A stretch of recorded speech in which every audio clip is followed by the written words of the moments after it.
All right, so this week is all about Flask. And so we've talked about another framework. In the past, we had Streamlit. The other two frameworks we're going to cover in this class are Flask and Django. And Flask and Django operate very similarly. They're quite a bit different than the way Streamlit does its stuff on the back end. So again, Streamlit's really good for building dashboards on visualizations for data itself, where Flask is kind of like a mini web framework. And then Django is like the whole kitchen sink web framework. And so there's reasons to use either one of these. Typically, and we'll talk about this more when we get into Django, but Flask is going to be your very simple websites that maybe have a little bit of a database backend, but not too much of it, and isn't doing a whole lot of heavy lifting. So you can do things like register people, have them sign in, do that kind of stuff, but you kind of have to do that all from scratch, where things like that and a bunch of security type stuff is built into Django. So it has a lot of back end tools for you to deploy much larger type installs. When I first got working in Python, I was actually attacking Django projects in order to build a project to hand out usernames and passwords to a bunch of clients. And then they could register and it would automatically reset them on the system they were logging into, things like that. So a good full-on database-backed web application is what I use Django for. Again, you can do a lightweight version of that with Flask, and Streamlit is really geared towards data. You could build flat websites with it, and you guys saw the ease of use of doing that kind of stuff. But when it comes to real website type stuff, it's probably going to be a Flask or Django project. So within Flask this week, we're going to get through part one here today and hopefully up part two on Wednesday. The Flask documentation, you can come out here and click on this tab. I should make sure this is out to the newest version. It's not. Let me update that. You guys will want to be running on the 3.0 documentation. So this kind of changes every semester. And I noticed that, or I put that in the old videos here, that warning, those are really kind of there for historical purposes. You can still go and watch them. Just note that they may not necessarily point to this semester's data. So they could help you if you're struggling, but there may be some syntax changes that changes between major revisions. So this is the Flask documentation. This is what you guys will want to use to reference when you're building your projects and examples of how to do a whole bunch of different stuff in here. We'll cover a good chunk of it by going through the tutorial, but there's way more on the tutorial that we're not going to cover in here. But if you need it for your project, always use this as a point of reference. All right. So we're going to go through that. And then the tutorial is actually we're going to walk through in class, because both Flask and Django have really good tutorials to get you started. And you can kind of use that as a base for your mini projects. As a matter of fact, if you do all of the tutorial, it gets you through about 70, 80% of your mini project. You just need to add the other pieces and components to that. So it's a good thing to go through the tutorials and make sure you got those. That gives you a good starting point for the mini projects. And then last but not least, you have a link out here to Django templates. And so Flask and Django are going to use Django templates. And Django is just a really fast way to build a templating engine within Python. And it has like special placeholders, and it allows you to essentially do Python code in your HTML code. So it really allows you to fast track a lot of information. For example, if you've ever built a website and you have lists like these that go down on the screen, if this was an actual list in Python of all the different options, you could actually do a for loop and it would auto generate all the HTML code for every single one of these. You could transport variables from your Python code directly into the website and have it in place in this little box here. What's also nice about the templates is you build your foundation template that probably has something like your header and footer at the bottom and all of the JavaScript and packages you may need for your entire website. And then you use that as your base template. And then from there, you keep adding pieces to it. So it's usually inherent of a bunch of different templates above it. And that allows you to break it into pieces so that if I want to change the header and footer, I don't have to go to every single page to do that. I just go and change the base HTML and it auto updates for every single HTML file underneath of it. And we'll cover that in great more detail here in Flask. So the tutorial itself is going to take you through building a really basic blog application called Flaskr, right? So it's just Flask, and this one's going to be called Flaskr. Users will be able to log in, register, create posts, and edit and delete their own posts. And at the end, you'll also be able to package and install this application on other computers. And that's the piece that we want to make sure that you understand how to get to so that we can use this for your final project. If you choose to use Flask. Django will have a very similar start on that.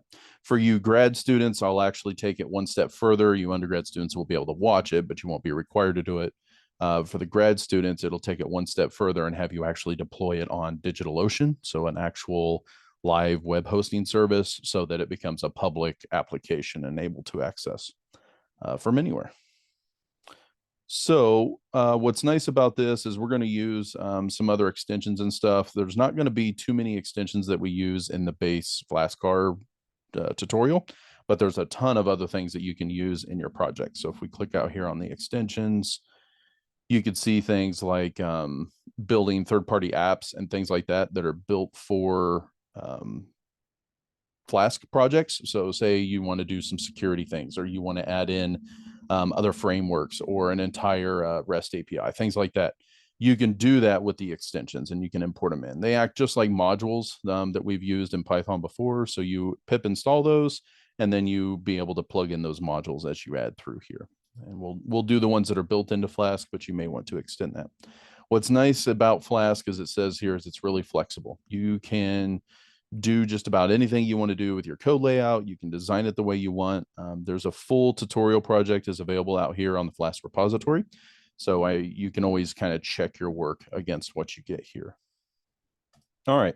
So to start with Flask, we need to create a project directory and kind of enter that in. Once we do that, we're going to go step by step. So really, you're just going to kind of follow through this tutorial. We're going to show a little bit here in class and things that you will need for the PyCharm side. So to honestly get you started, what I would do is go out to GitHub, and I would go ahead and set this up as if it's your mini project 3. Even though we're just doing the tutorial, I would go ahead and call it mini project 3 to get started. That way you already have your base, and then you can just kind of tweak it for your mini project. So let me get logged in here. And so we're going to go ahead and create a new project again. This one again will be mini project 3. Make sure you use your full name here, as we've had issues with that in the past. And this will be a public. Go ahead and add a README and a get ignore template for PyCharm or Python.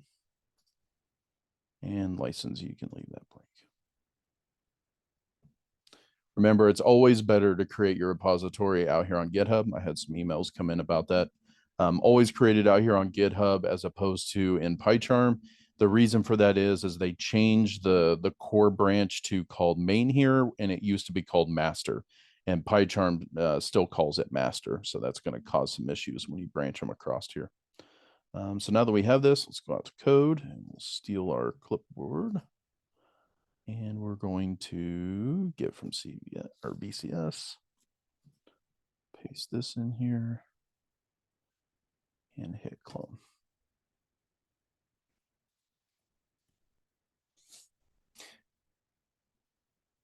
This will also set you up to where it works very smoothly with the tutorial. When you guys are working on your, yeah, we can go ahead and trust that. When you're working on your final project, you may want to start one from scratch, so to speak. Again, I would still use the GitHub just because of issues. But in this, by the way, if you are using this UI and you want to match along with what I was showing all my other videos in, just come to the settings cog and go switch to classic. I'm going to just because I'm familiar with that more than anything else. So this is a new laptop, so I had to change all my settings.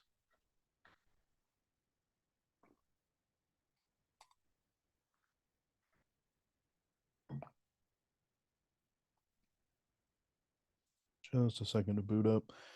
Melissa, is my audio okay? Yeah, audio is good. Okay. There again, with the new machine, I want to make sure it was all set up right.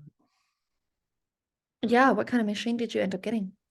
This is a Lenovo P16. I'm a big Lenovo ThinkPad guy, so Nice. I think I've had all these for Going on 20 years I've had ThinkPads. So.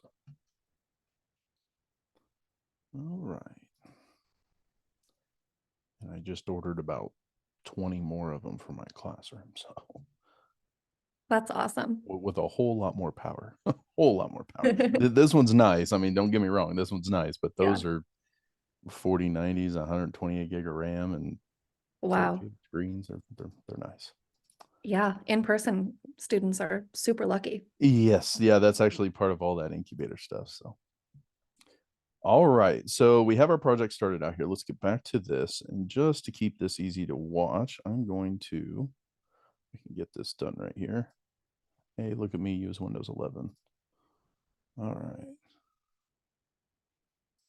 I do not want a third, but 2/3 works well. Nope, that went full screen. See, still learning. That's what happens when you take a techie out of his element and add new stuff. Okay, there we go. Now we can kind of work on stuff.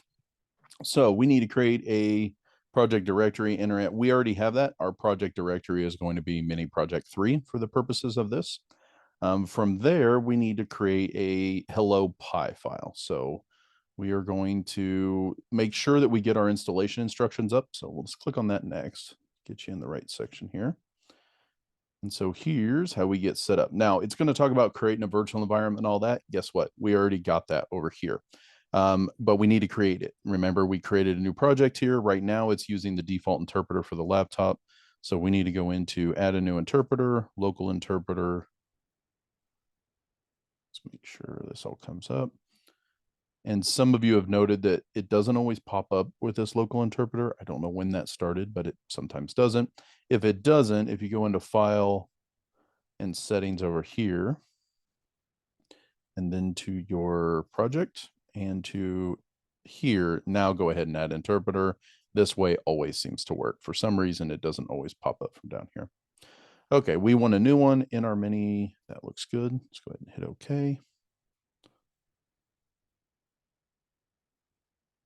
And thankfully, this laptop is significantly faster than my other one. We'll see if creating these virtual environments works. Yeah, I had a lot of trouble with that last time. So thanks for helping me figure that out. Yep. Yeah. For whatever reason, sometimes it doesn't pop up down here. I don't know if it's a UI snag or what it is, but I had several people email me on that one. Not just people who use Macs. Nope. It was popping up all over the place. They were having some issues there. Yeah, you were one of the Mac ones that was having troubles with that.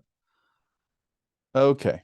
And just as a quick note, as Melissa found in one of those there, this here, you can upgrade this version if you want to, but this is not required for pip. Remember, pip is just our package management software, but you don't necessarily have to go to 24. You will get an alert when you go to pip install something that, hey, there's a newer version of pip out there. You can update it. You don't necessarily have to for the purposes of what we're doing. Okay, so we're here. You can ignore this create and activate environment as it's already done for us. Remember, you always want to see this V over here. If you do not, that means you're not in the virtual environment. Either A, you haven't created a new interpreter over here. Notice how it says mini project 3 Jason Zeller. If you don't see this over here, click on this X to close that particular terminal shell and then open up a new one and make sure that it has this to start. Sometimes if you already opened up the terminal, then created the interpreter and all that, you still will not be in the right pip install and you're going to be chasing your tail trying to figure out why your packages aren't installing. Just close that, double check that is right there up front, and then away you go. All right, which will take us down to installing Flask, which isn't very complicated. We just pip install Flask. So pip install Flask. And note, Flask in this case does have a capital F.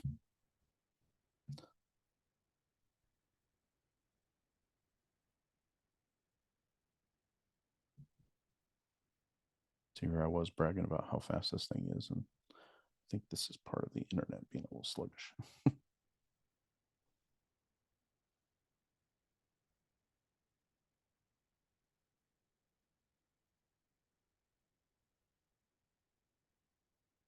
Okay, we should be good to go. And we can always confirm that that worked if we go out to Python packages. It will obviously have to update all these packages and everything else to make sure it knows everything about the environment, but we do see Flask and Jenga 2 and WorkCogZog over here. So WorkZug is what we'll use for security stuff. Blinker, Click, It's Dangerous, a bunch of other stuff that are going to be part of the base Flask installation. So we have all this set up. We can go ahead and go back to our tutorial. And so the first thing we need to do is create this hello py. So we're going to right click, new Python file. We're going to call it hello. And we can go ahead and add this to our repository. We're going to go ahead and commit these things here in just a second, which reminds me, let's go ahead and update our git ignore right off the bat. Scroll to the very bottom and make sure we add idea to it. And if you don't remember, idea is all the PyCharm stuff. So that way all of your settings and everything else don't get submitted up to GitHub. We don't want those kind of things being blocked. So, or we don't want those things getting submitted. So this puts it on the git ignore so they don't get pushed up. Okay. Let's go back to our hello. We can go ahead and copy in this text. And we can take a look at what this is. I'm going to try to blow this up just a little bit so you guys can see that. See if I can increase that. Let's go about 125. There we go. Okay. So this is simply going to import Flask, right? And so in this case, the proper buildup is Flask, from Flask, import Flask. Our app is going to equal our Flask underscore name, which in this case, because our file is called hello.py, our app is called hello. Okay. From there, we set up an app route. Notice that this route is a slash. So if you've ever been over here to like a website, right? The base website for this would be something like flask.paletteprojects.com/. That is what we're building up for this particular thing, the initial homepage, so to speak, or the root folder. From there, we're going to define a page called hello, which is the base one that we set up. And we're going to return just simple text called hello world at this point. So to make sure that that actually runs, we need to set up a run and debug file up here at the top. So if we do a down and go to edit configurations, and we're going to add a new, and from here, we want to select a Flask server. So we could just run this file and then you have to do some lengthy commands and things behind it. In this case, if we set it up and let PyCharm know that it's a Flask server, it's going to build in some extra functionality for us, mostly for debugging purposes, etc., and be able to set up the different paths and all of that. So we'll want to go through and build all this kind of stuff out here in just a second. I just want to show you where that's at for now. We'll come back here. All right. If we look at our tutorial, zoom in just a hair on these. As this project gets bigger, we're going to see this entire directory tree. So at the very end, you're going to have a directory tree that has a folder called Flaskar. We have a folder called tests, and then we have the subsequent folders and files underneath of it. Note, we're not actually going to cover this test part. I'll let you guys deal with that. We'll talk about that. But you guys should have all of this different directory out here. You have your VMV folder, which again, we're not submitting, and then your project stuff and manifest, which we'll get to at the very end. In this case, we are going to use a GitHub, and notice that we are ignoring certain files here. Those are all in by default in our git ignore that we created with GitHub. So we do not need to add any of this kind of stuff. All right. Now we're going to get into our application setup. So the way this is you have a project, and inside that project, you usually have multiple apps that run inside of it. And Flask and Django have the same concept. So in Flask, an application is an instance of a Flask class. Everything about that application, such as a configuration, URLs, etc., are registered with that class. The idea is that if you wanted to export this app to somebody else's project, they could reutilize your project. It isn't necessarily tied to your project. It's just an app that is running within your project. So if I build some cool database and I have a new project, but I want to use your app in order to run that, we can do that. And you guys will be able to utilize stuff like that from register. For example, when you use third-party packages, same concept. They built an app, you're installing that app in your project. So the most straightforward way to create a Flask application is to create a global Flask instance directly on top of your code, like what we did with the Hello World, and then build up some more pages instead of that. So instead of creating a Flask instance globally, we're going to create it as a function, which is what we did. And so we are going to create a directory called Flaskar, and then we're going to add a init py file that will automatically import that file or import that package for us. So if we come up over here and we see all this content, so I'm just double checking. Great. Okay. If we come up here on this one here, we're going to right click new directory and we're going to do Flaskar. Now notice it says make directory, Flaskar, etc. You can do all of that in the terminal if you want to, but we're going to use the UI here because one, it's easier, and two, some of the commands are using are Linux based and not Windows, and so they may or may not work in the PowerShell here. And if you're on Mac, then it may or may not work. It actually may work on the Mac because it's Unix based. Use the UI. All right. We have Flaskar. We are now going to create a new Python file. Note that this has the underscore underscore. It's two underscores there. And then in it, two underscores .py. And we don't have to put the .py because we use a Python file here. Okay. This one we also want to add, and we're going to copy and paste this code in here. And so this will have a breakdown of everything in there, but we can take a look at it ourselves. So we're going to import the OS module. This will allow us to build out a path, etc. We're going to import our Flask from Flask. And then on this create app, as we're going through here, we have an app named Flask underscore name. Remember, this is just going to be whatever we called it. So in this case, it's called Flaskar. Because this is in the init directory, anytime we call Flaskar, it's going to automatically run this code, which sets up the project for us. From there, we have a secret key. In this case, it's just dev. You guys, in a production environment, we would keep this a secret and put this in a second file and then immediately import that back in.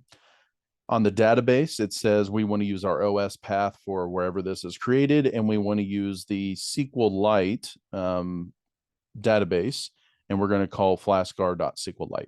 So most of Flask always uses SQLite. We'll also use SQLite and Django. These are just a real small version of Microsoft SQL or MS SQL or MySQL. They all speak a very similar SQL syntax. It just depends on how big a production you have as to whether or not you can run from SQLite. So SQLite will serve a small amount of users on a website. If it starts to get to hundreds, thousands, that kind of thing, you probably want to move off a SQLite database and move that to a true database server, like Postgre or one of the other ones that it may support. All right, let's see. If test config is none, which means we have test config equal to none coming in here, then we want to run our config.py. And this config.py is going to have all of our extra settings. If it is not, then we're going to go ahead and pull in that config so that we can see what's going in there. All this does is set it up to where if we have a specific config, great. This may be in production. Like I said before, we would use config.py in order to put that in here. Other than that, we're going to make any kind of directories that are necessary if they're missing for this app, and then go ahead and execute out if we do not have those paths. And then last but not least, we're back to our app route /hello def hello world. So the difference between this and the original hello world that we created is this would be the single app, and we would just call it on the /root. Here, we have to go to /hello for this application. All right, so this is the route that we want to take on our website. We want to go to /hello. That returns this hello application. So this ends up matching with this. It runs this function. Okay. At the end, we just return app, and that starts the program. So how do we get this running? Normally, you would have to come down here to your terminal, and we would run this command here, Flask. Oops, I got some extra space here. There we go. Flask --app. And we want to name our app here, which is Flaskar. Run, and then we're going to run this in debug mode. Okay, and again, that's 2 dashes. Hit enter. It's going to show us that we are starting this application. It's running on our local host, 127.0.0.1 on port 5000. Note that Flask by default uses port 5000. You'll want to know those numbers later on. I think on the quiz we have something on that. And then over here, it says restarting stat. Debugger is alive. Here's your debugger pin. If you end up doing some debugging stuff, you copy and paste this in, and that allows you to get access to the debugging side of Flask. So with this up and running, we can click on this URL and say, got it. And we'll see over here on this side, it goes ahead and loads our website. But notice our route here is on /hello. So we got to go to /hello. Yeah, whoops, forgot my O. There we go. And now we have hello world showing up as our template. So nothing super fancy just yet, but it is a web server running. And it's very basic Python code in order to return the text of hello world when we go to /hello up here. Down here, you can see some useful information if you guys have ever done any website debugging. So we can see that it's trying to pull some different files here. For example, this fev icon, and I went to the wrong website, that kind of stuff. Does anybody remember what 404 means? And by anybody, it's just you here, Melissa. Yeah, I always seem to get that error. Yeah. So 404 means it's not found, right? And 200 means it was successful return. So when I tried going out to, unfortunately, the HELL here on this side, it wasn't finding anything. On the / root, it didn't find anything either. But when we got to the hello here, it went ahead and came back as successful. So this gives you lots of information while you're trying to debug what's going on. I'm going to go ahead and stop this part. Now, when you build out your README file for this, right? And I ask, how do you execute your program? You are going to have something like this. Obviously, you don't put the debug in there when we're running your project live. You would just have flask --app flaskr run, and that will be how you will run your application. We're going to build a similar way to do that inside of PyCharm so that we can easily start and stop this. So if we come in here to our plus sign, like I showed you before, we'll go to Flask server. And over here on Flask, we're going to call this Flask R just for the purpose of what we set up here. We don't want to allow multiple instances or use any of this. We want to set up a custom. And actually, if we just use module name, if we click on our dots, we should have our project, Flask R. There we go. Actually, it doesn't pull up that way. Let's just go with custom. Okay. In our environment variables, this is where we can set up some extra environment variables, etc. We want to use our development environment. We can turn on Flask debug. That's the equivalent of --debug. And if we need to do anything before we launch the application, we can add that here. Give me just a second to test this because I think I need one more section here. Let's try running it. And yes, I need to change the app. Okay. Config, this one here, application. There we go. Flask R is what we want to run. So apply and run. Let's see if it did it correct. And I need to do app. Usually a little tweak to running these. Normally, when you create these from scratch, you actually get all this stuff kind of built out for you.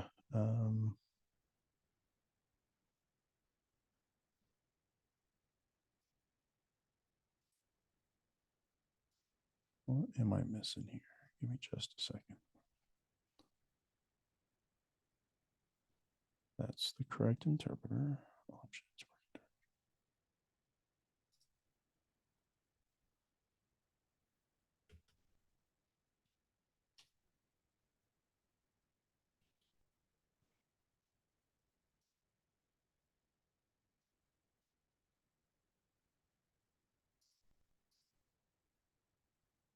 Nope, I still don't have a setting set up here.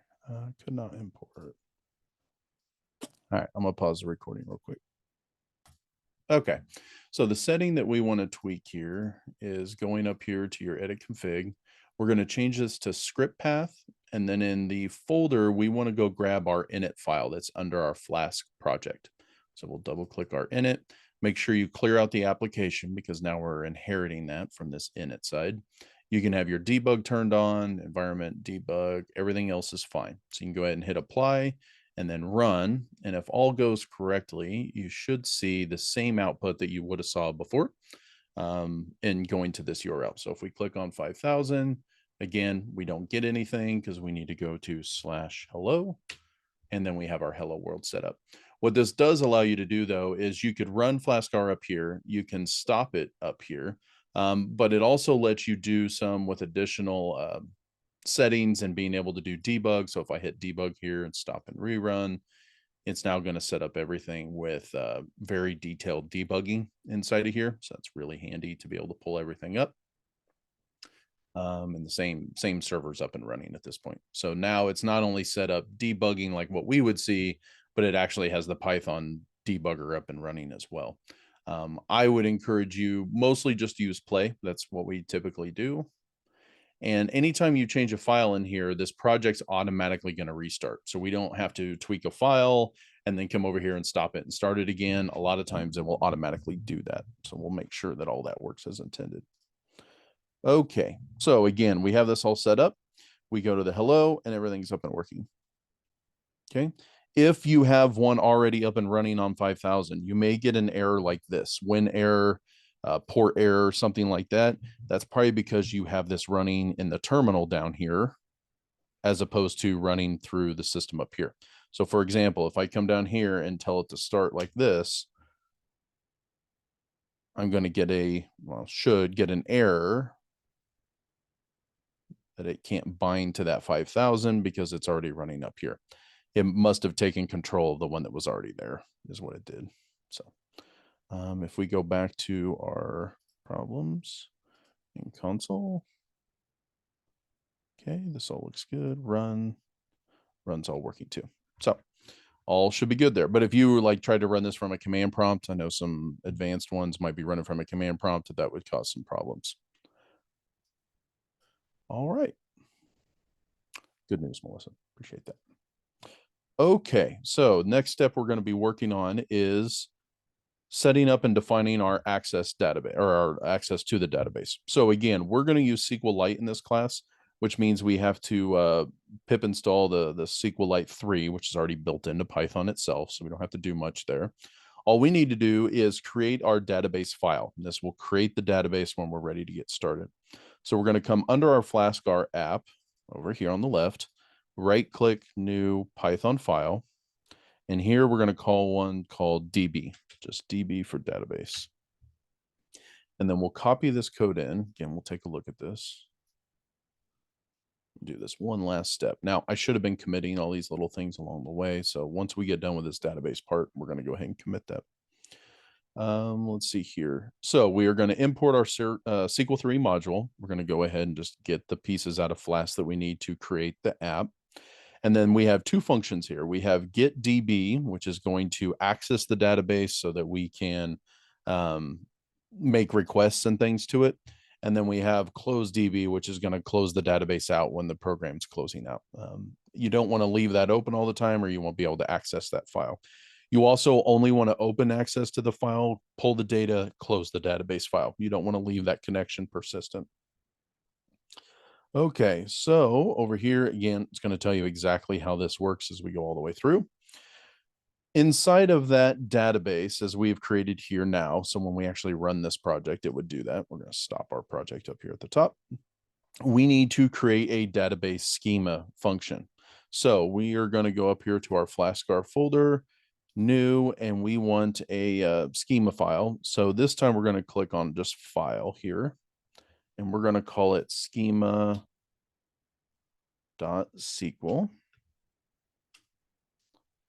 And then we'll copy this code in. We'll talk a little bit about this code. So those of you that have worked in SQL before, this is going to help set up the database. Now, here's what's cool. Inside of PyCharm, we can tell it to use some of this dialect and things like that so that we can move through there. So we're going to go ahead and say use SQLite. What that makes sure is that our syntax is now associated with SQLite. And then up here where it says no data sources are set up and configured, we're going to do that in a little bit. So for now, we'll just leave that alone. So what this is going to do is when we first create this instance of a database, if we go back to our database file, notice that nothing right now is creating a database. We have to add that here in just a second. But on the first initialization of this database, we're going to drop any user table. We're going to drop any post table. Well, there's two tables that we're creating, one for all of our users, one for all of the posts that we're creating. Remember, this is a blog. We're going to create the table user. It always has the ID, which is your primary key auto increment. This is almost the basis of everything you're putting in a database. And then in this case, we have two entries. We have username and password. For username, we're going to say it's text. It must be unique, meaning that no other person can have the username when as anybody else in the database. And it cannot be blank, aka not null. All right. Then we have a password that is just text and not null, meaning that people could have the same password for two different usernames if they wanted to. In the create post table, we're going to again have our ID. We're going to have the author ID, which is some integer. In this case, it's actually going to be a reference going back, and we're going to talk about this foreign key up here in a minute. Author or on the created is going to be just a standard timestamp, so we can see when they submitted the blog or the post to the blog, the title of the particular post, the body of the post, and then we have this foreign key author ID tied back to the user ID. So what that does is take this part here is automatically assign whatever ID matches with the person that's logged in. So if I'm logged in as Jay Zeller or something like that for a username, it grabs the ID of Jay Zeller and posts that here as the author ID. That way it can then do a lookup later on to this ID and then get all the information about that particular user. So this isn't a full-blown database class, so I'm not going to go in huge detail of how databases work. But here you actually have to create this whole schema inside Flask. Now in Django, it does this a whole different way, and it's much, much easier to use because it obfuscates all of this kind of syntax and code. But for now, when you're building Flask stuff, this is basic SQL syntax here. All right. Inside this part over here on the left, we need to add these to our database file. So if we go pull up our database file, we need to have a way of initializing this database. So let's go ahead and put that up here at the top. And that is initdb. Then we're going to pull up the schema.sql file, the one we just created, and we're going to go ahead and execute that script. And really what that does is open up the SQLite file. We execute a bunch of SQLite commands, which frankly is what each one of these are.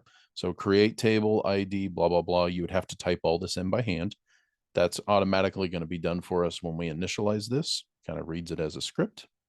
And then the last one here is how we actually go ahead and initialize that. And we put back to the user that we are initializing the database. So we go here. This will clear any existing data if we called this command, initdb command. It will run the DB, and then it's going to echo back to us that it was all initialized. Let's see here. The open sources resource is opening up a file relative, click command. This is just going to tell us back to the command line. So click command defines a command line command called initdb, and that calls. If we run initdb from our terminal, that's what this is doing, and that is called initdb. So if you remember, let's go to our terminal here real quick, and let's close this. And here we are running the command app flaskr run. If instead of run, we type in init-db, it's going to execute this code here. So it'll say, it'll go run the code here for initdb, which does it up here, creates the database, then sends back to the user, initialize the database. And then we would see that here on the command prompt. We're going to do that here in just a minute. All right. One other thing we need to add is registering this application with the database. So we're going to add in our init app up here in our database. Put it up here. There we go. And that is just setting up the command. You got to have two prompts here. So if you get these little squiggly lines under here, that's just for PEP 8 compliance. It wants two blank lines in between functions. So you can just simply hit enter between those, and those squiggly lines will go away. Okay.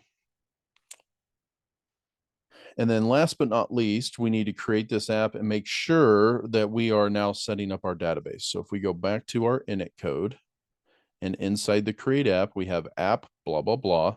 And then here, right before we call this section, we need to add code to go ahead and set up our database. So from here, we're going to call these two here. Actually, this goes at the very bottom. Sorry.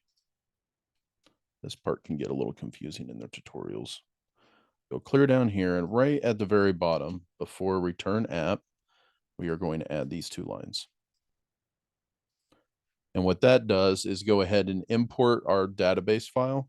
And then from in there, we're going to call init app and make sure everything's up and running. Okay. And from there, we need to initialize our database. So this is what I was saying before on the terminal. We need to go to Flask -- app. And instead of run, we're going to run our new command, which is init -db. Hit enter. That is going to create a SQLite file, which will pop up over here on the left. There we go. Under instance, we will see flaskr.sqlite. And that's based off this name that we created here. What it did was open the file and executes all these commands. All right. Now, if we go up here to configure data source after we created that, actually, we don't need to do that one. We're going to double click over here. I'm sorry. Same thing, but different way. Double click on your flaskr.sqlite. This is going to allow PyCharm to have access to that database. This way, we don't have to call commands and things like that strictly to the SQLite. We can use PyCharm in order to access this SQL instance and go run commands against it ourselves, or just see and peek what's in the database. So test connection. And we need to download the driver files. We may need to do this if it's a new installation. It'll grab the SQLite drivers. Great. Everything succeeded. We got check marks. So we can go ahead and hit apply and then hit OK. And now you'll have this database section. Again, you can always get to this if you click database on the right. We can click the down arrow for the Flaskr, down arrow for the main, down arrow for tables, and you can see the 2 tables we created. Now note SQLite master and sequence are automatically in the setup. We created our post table and our user table. And if we click on our user table, we can see we have 3 columns: ID, username, and password.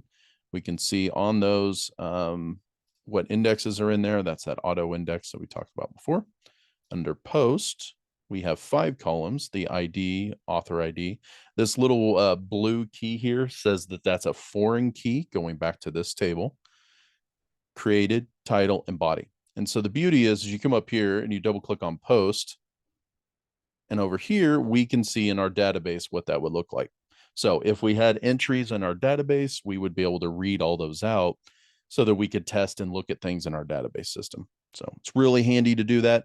Another benefit is you can come up here to where it says CSV, and you could store this out. So right now we have it as CSV. That's fine. And we could click on the copy to database and bring in a CSV file to dump data into our database. It's really slick.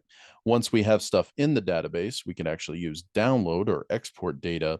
This would allow us to bring it in later on. So if we wanted to build stuff in or back up our database, so to speak, we could store it in and out as CSV data, or we can back up our SQLite folder over here. All right. One last piece. Notice how this is gold or yellow over here on the left. That means we will not submit our Flaskr SQLite database up to GitHub. Okay, so this is being ignored by default. And that is because it is in our GitHub, right? So if we scroll up in our GitHub, anything that is .SQLite 3 or SQLite, etc., that's for Django, but we'll also see just in general, any SQLite stuff will end up getting blocked, or it knows in the instance folder to block everything in there.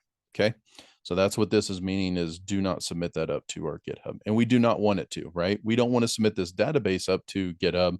They should be initializing the database up from scratch. So for now, I'm going to go ahead and close this database screen. Let's see, some ignored directories not excluded. We can go ahead and just don't show that. And now that we have this at a working spot and we have our database up and working, we should probably go ahead and commit some things here. So commit. And in our setup here, we're going to say basic setup. Let's do basic application setup and database configuration. All right, we'll go ahead and commit that and push that. Set commit. Let's see, I just need to define this because there again, this is a new system.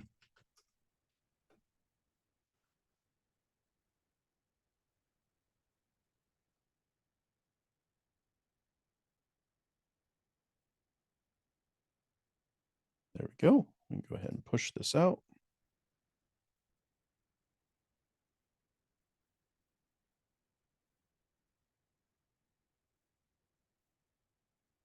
You can watch down here at the bottom, make sure everything pushed successfully. Looks like it pushed to origin main. Great. And if we come back out here to our GitHub, let's make sure everything is up where we'd expect it. Refresh. And sure enough, we have our Flask project. And if we come out here, we can see our files are all set up in here. Notice that it has the schema file, but it does not have the actual database file. Remember, that's in an instance folder. So that's good. We only got the data that we wanted submitted all the way up here. Now, in this case, we're not going to end up using that original hello when we first got started here. So we could go ahead and delete that if we wanted to, because we won't end up using this as we built it inside of our app underneath. So for now, I'm just going to go ahead and trash that because we won't end up needing that. So we don't get confused here later. Let's go to, what's that under refactor? Safe delete. Safe delete. All good. Now we'll go ahead and push that one more time. Removed hello.py from getting started. Okay, that'll keep people from getting confused as to why that code is in there, because we don't really use that. We just want to use our app that we created. Push.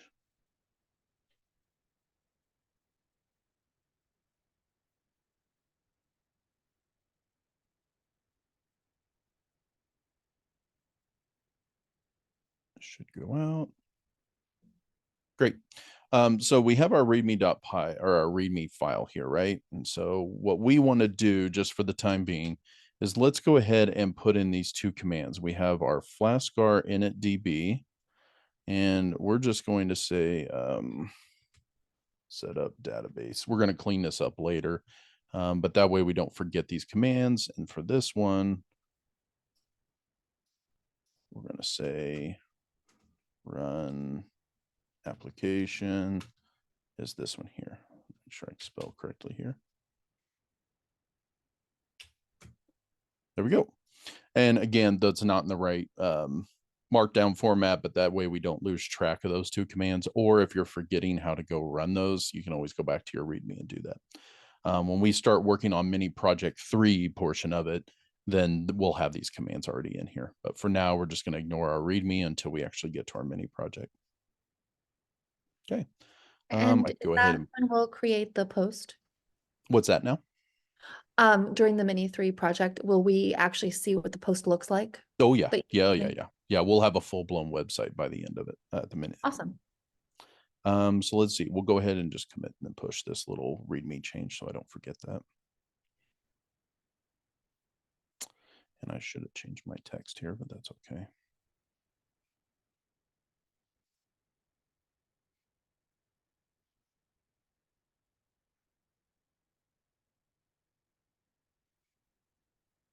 That way we can make sure everything is the proper color, which it is. Okay, so we can close this instance because we don't necessarily get in there until we want to go in and edit the file or look at our database stuff. So I'm going to close these out. We're again going to focus on just our init.py. All right.